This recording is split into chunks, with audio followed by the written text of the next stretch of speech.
Baik Bapak dan Ibu hadirin yang berbahagia, selamat datang kembali. Langsung saja kita simak special remarks yang akan disampaikan oleh yang terhormat Menteri Investasi Republik Indonesia. Mari kita sambut dan berikan tepuk tangan kepada Bapak Bahlil Lahadalia.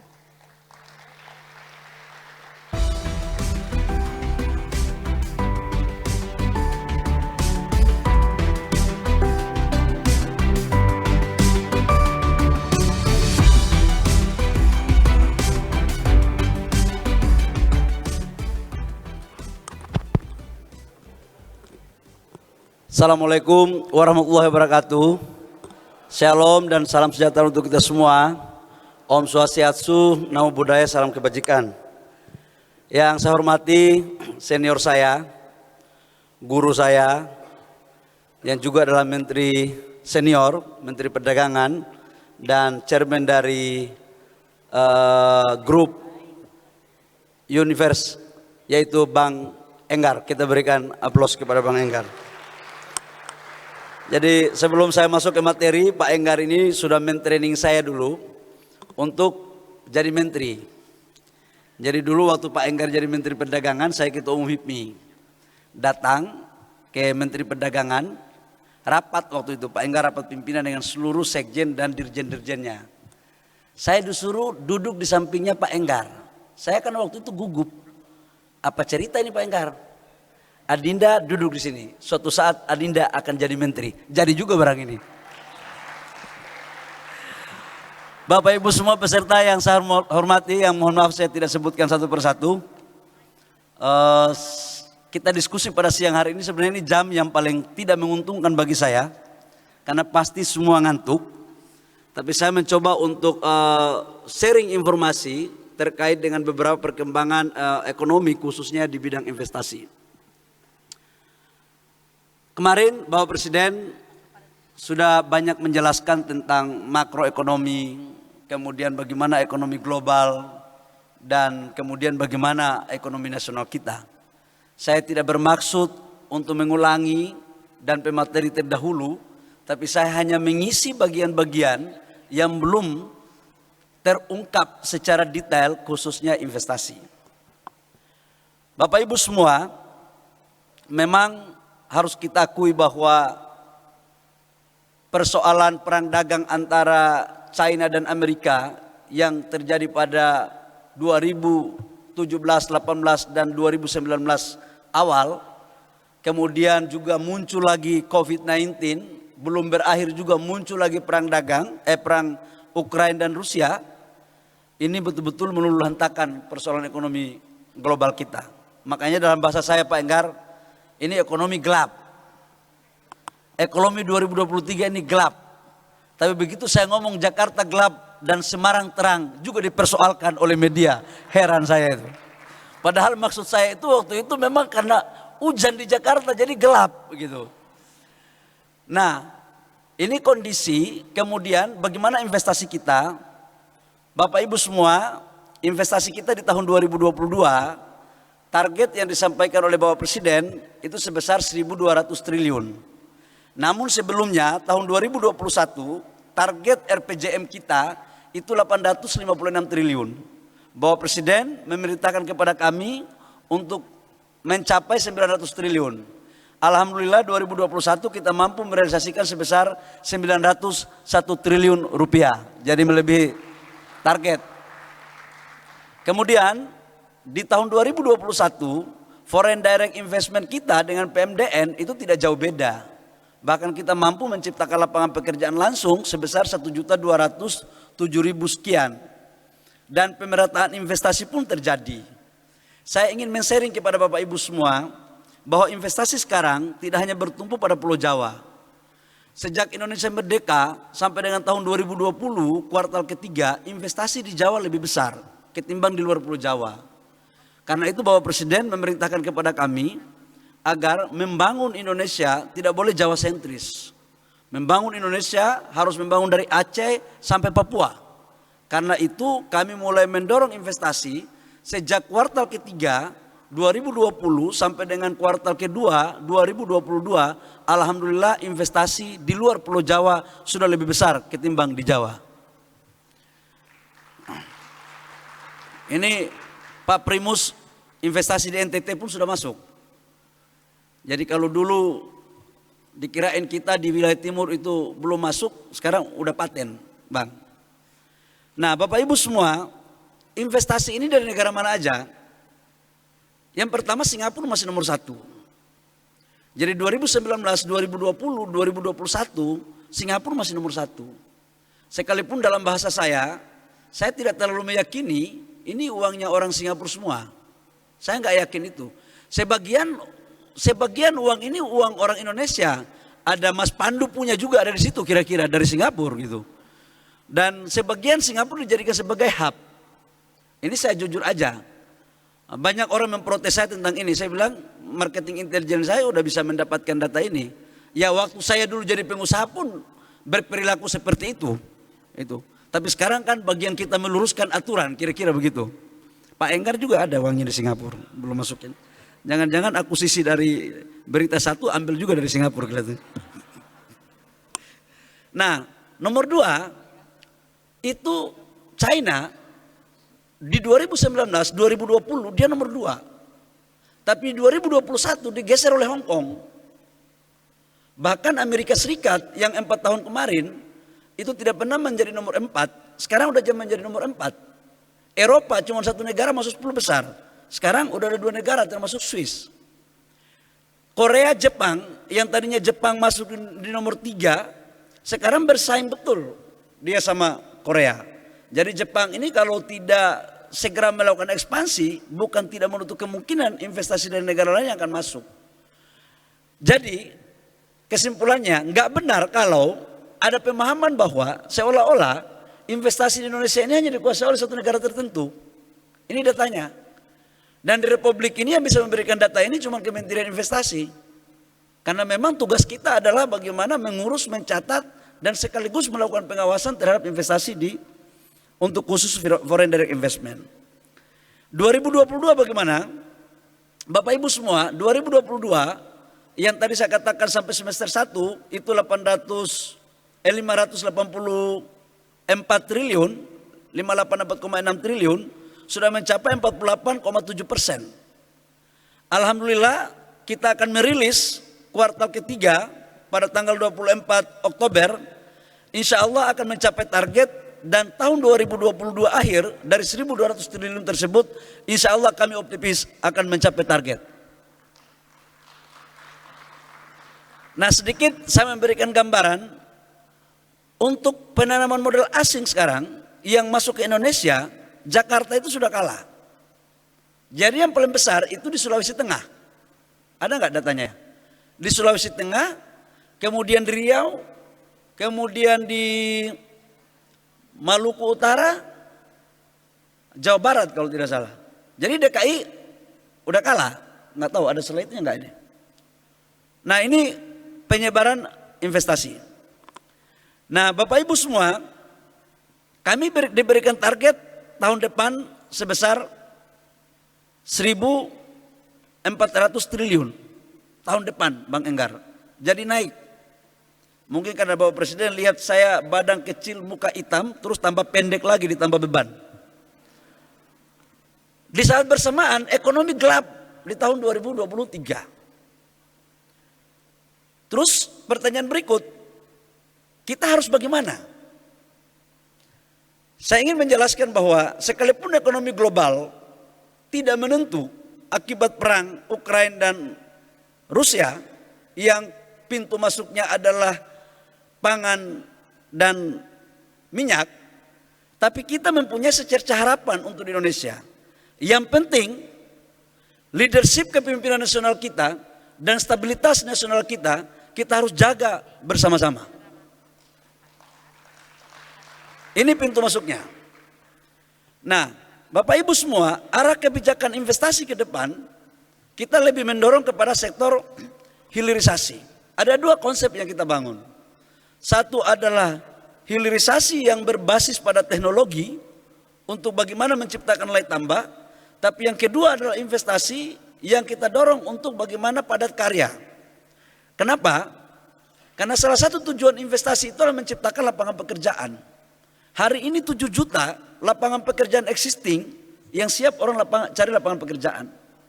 2,9 juta angkatan kerja per tahun, dan ketika kasus Covid ini kita masih mempunyai 5-6 juta yang kena, mohon maaf, PHK dari perusahaan. Totalnya 15-16 juta. Angkatan kerja yang bisa direkrut langsung oleh pemerintah lewat TNI, Polri, BUMN dan ASN tidak lebih dari 1 juta. Jadi yang akan menciptakan lapangan pekerjaan lebih banyak adalah Bapak Ibu semua yang di dunia usaha. Nah, bagaimana caranya sekarang? Kita memberikan contoh aja beberapa cara. Saya pikir kalau kita mau maju, negara kita mau maju, dari negara berkembang menjadi negara maju, tidak ada cara lain, adalah instrumennya salah satu yang dipakai adalah hilirisasi. Kita nggak bisa lagi pakai model-model lama. Pola model-model lama ini apa ya? Ya hidup sih oke, tapi maju-maju banget tidak. Kenapa pentingnya hilirisasi? Bapak Ibu semua, saya selalu berkoordinasi dengan Menko saya, Pak Luhut, dalam membangun frame kebijakan investasi ke depan. Kita ambil contoh aja, sering Bapak Ibu semua sudah dengar. Komoditas katakanlah nikel. Nikel, dulu saya jadi pengusaha, kerjanya saya ini adalah ekspor raw material. Jadi di 2019 bulan Oktober, Pak Pandu, Pak siapa namanya nih? Pak Alex ini tahu betul bagaimana cerita kita waktu saya menyetop ekspor ore nikel. Tahun 2019 bulan Oktober, saya baru 4 hari masuk jadi kepala BKPM. Kita membuat kebijakan menyetop ekspor ore nikel. Waktu itu Pak Alex, betul kan tidak Pak Alex? Tanpa surat keputusan menteri yang berkewenangan. Begitu kita menyetop, saya di demo 1,5 bulan. Hampir tiap hari orang demo saya di kantor. Saya katakan untuk mereka, kalau kita begini terus, kapan lagi kita punya negara maju? Dan kita akan tetap menjual tanah air. Maka kemudian kita fokus menyetop. Konsisten. Dan di 2020 SK-nya baru keluar. Tapi mulai Oktober itu kita sudah larang. Itu diputuskan lewat satu rapat bersama antara penambang dan yang punya smelter.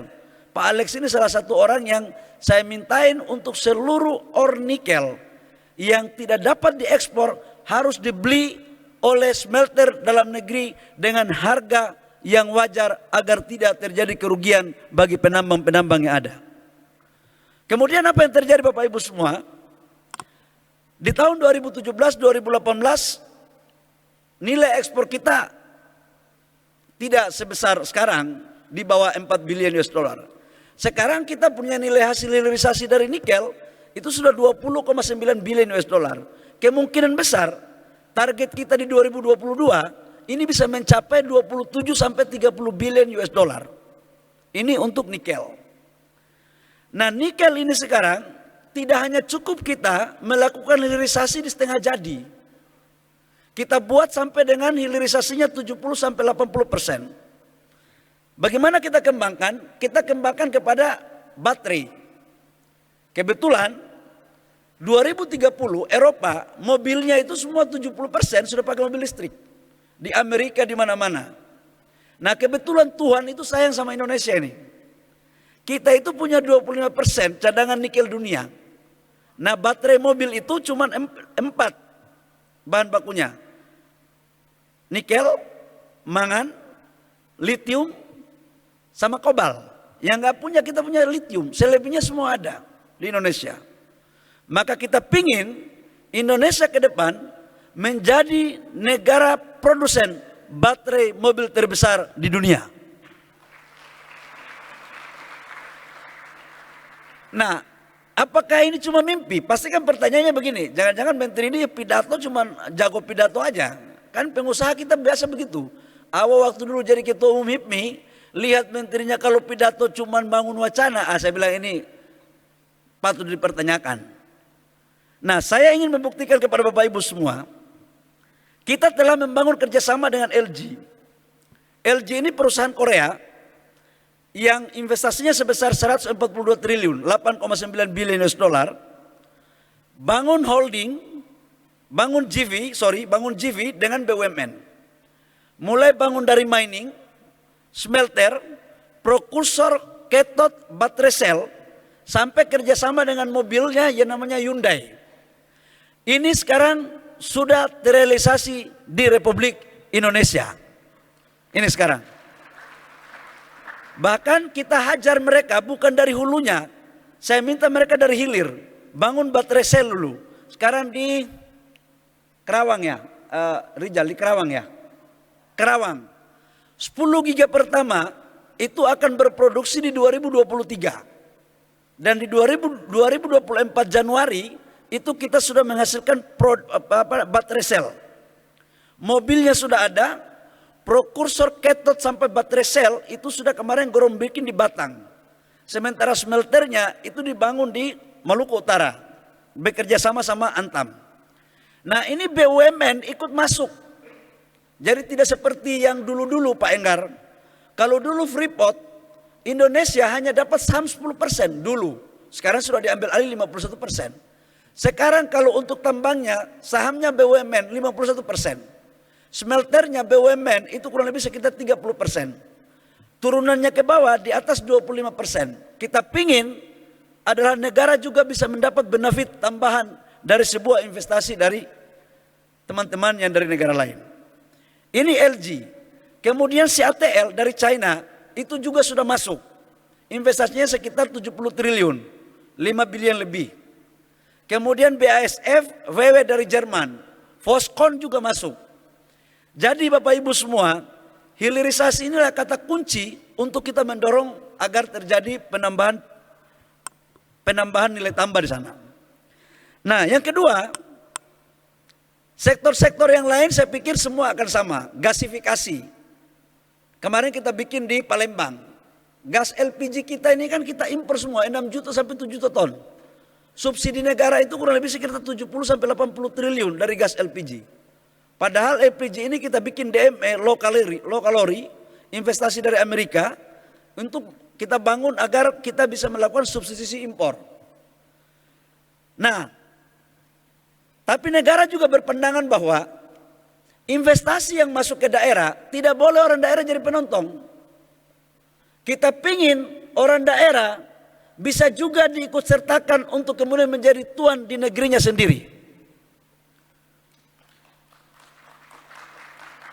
Pak Alex, kita harus jujur, kita ini mantan pengusaha semua. Apa artinya investasi kalau masuk ke daerah, orang daerah hanya dijadikan sebagai karyawan. Saya sebagai orang yang besar dan berproses dari daerah, tidak pingin kepedihan saya dulu, sumber daya alam kami diambil oleh pengusaha-pengusaha dan yang jadi kaya itu saja, dan orang daerah tidak diberikan ruang. Udah saatnya kita menyetop cara-cara lama untuk kebaikan kita semua. Dan sekarang kami wajibkan setiap pengusaha yang masuk melakukan investasi di daerah wajib berkolaborasi dengan pengusaha di daerah. Jangan lagi pengusaha di Jakarta, nanti yang kaya itu lagi. Kita ingin ada distribusi ekonomi. Agar ekonomi Indonesia tidak dikuasai oleh sekelompok orang. Ini cita-cita idealisme saya sejak saya masih di HIPMI dan sejak saya masih jadi aktivis.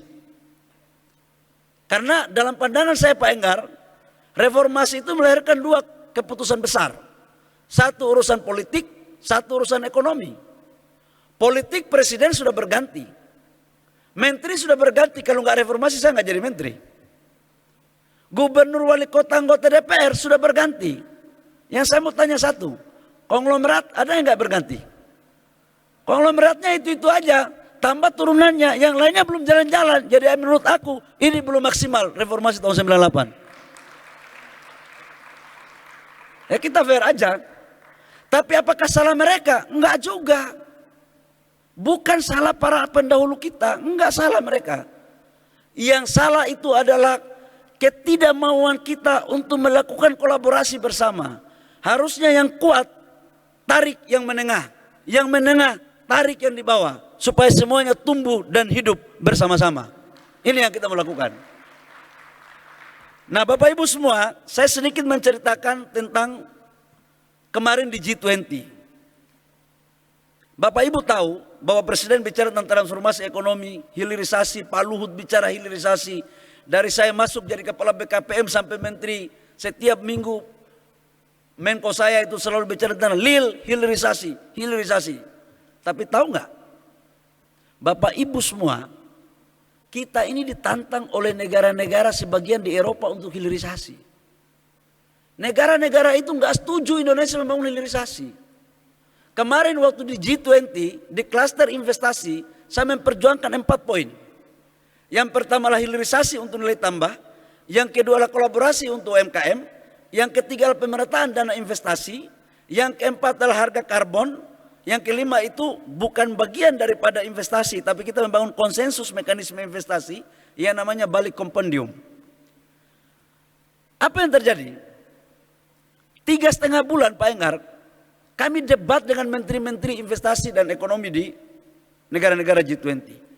Mereka tidak menyetujui untuk dimasukkan salah satu kesepakatan bersama tentang hilirisasi. Mereka enggak mau. Sampai kemudian saya pidato di depan mereka. Saya katakan bahwa tuan-tuan, apakah tuan-tuan lupa bahwa negara tuan-tuan sebelum menjadi negara maju, masih negara berkembang sebelum Perang Dunia Kedua. Dari anak tangga 1 menuju puncak anak tangga, itu tuan-tuan melakukan dengan cara hilirisasi. Dan hilirisasi yang tuan-tuan lakukan sangat protektif.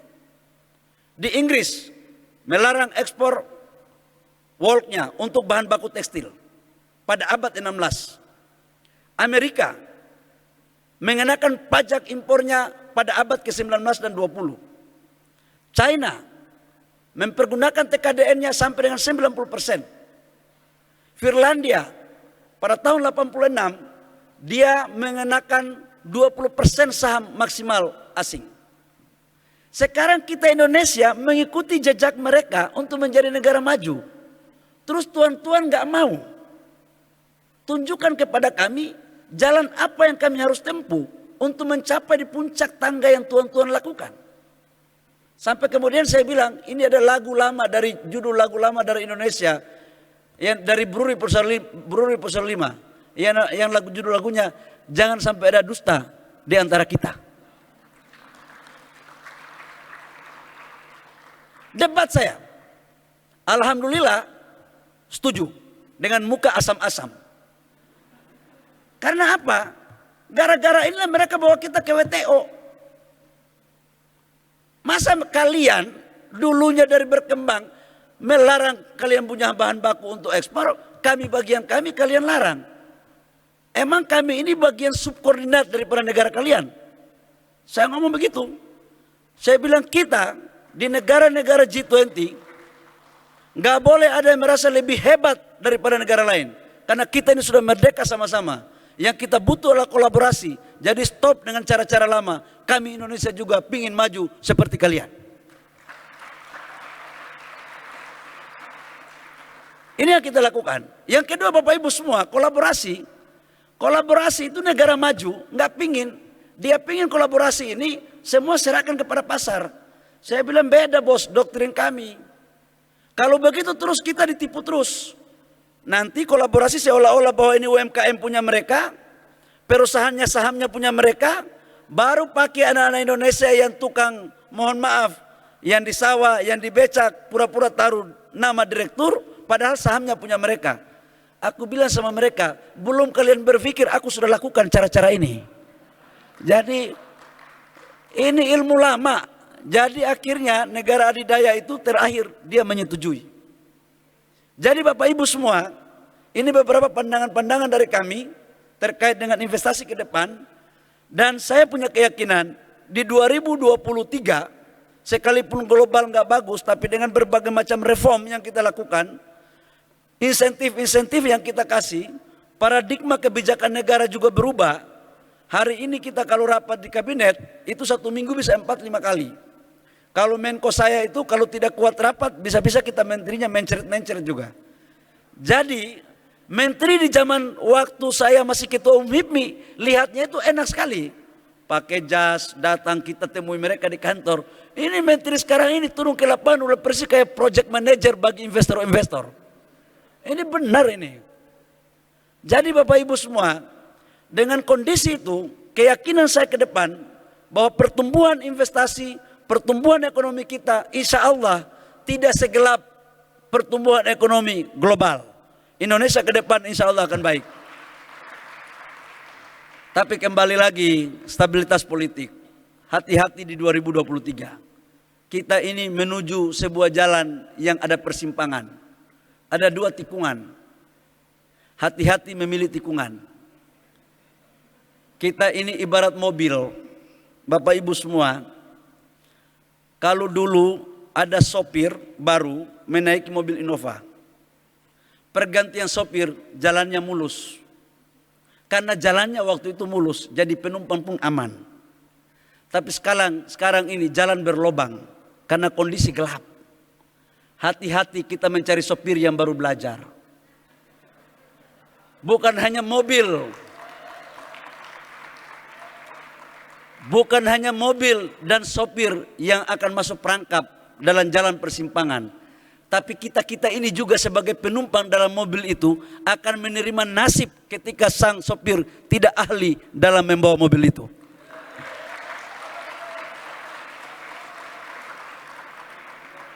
Jangan main-main Bapak Ibu semua. Dan kalau saya disuruh dalam kondisi mobil yang tidak paten, jalan juga lagi rusak.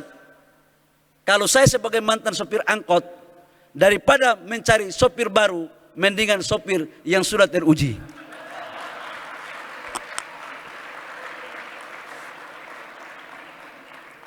Saya menganalogikan sopir karena saya mantan kondektur angkot dan mantan sopir angkot. Saya tahu betul sakitnya penumpang kalau dibawa oleh seorang sopir yang tidak ahli menghindari lubang. Itu sangat berbahaya sekali. Jadi saya mengakhiri karena saya harus ketemu mantan bosnya Pak Enggar. Saya sudah ditunggu, saya takut macet. Nanti saya bisa-bisa SK besok pagi keluar, tidak lagi menjadi duduk di mimbar ini. Bapak Ibu semua saya ucapkan selamat. Pak Enggar sebagai guru saya, senior saya ucapkan selamat. Terima kasih. Kalau ada sesuatu kata yang kurang berkenan, itu muncul dari saya. Tapi kalau ada sesuatu kata yang kena di hati Bapak Ibu, semua bersumber dari Tuhan dan ilmunya Pak Enggar. Terima kasih, kurang lebihnya mohon maaf. Wabillahi taufiq wal hidayah. Wassalamualaikum warahmatullahi wabarakatuh. Shalom. Om Santi Santi Om. Namo Buddhaya. Salam kebajikan. Terima kasih. Baik, terima kasih. Bapak mohon izin untuk tetap berada di atas panggung karena selanjutnya akan ada penyerahan cindramata. Untuk itu kami persilahkan kehadiran Bapak Enggar Tias Tolukita untuk berkenan menyerahkan cindramata. Silakan Pak Enggar untuk naik ke atas panggung.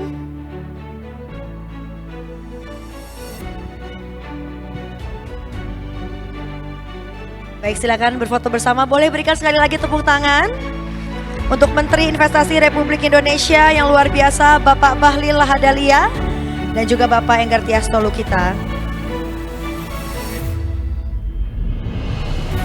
Baik, terima kasih. Bapak-bapak boleh kembali ke tempat semula.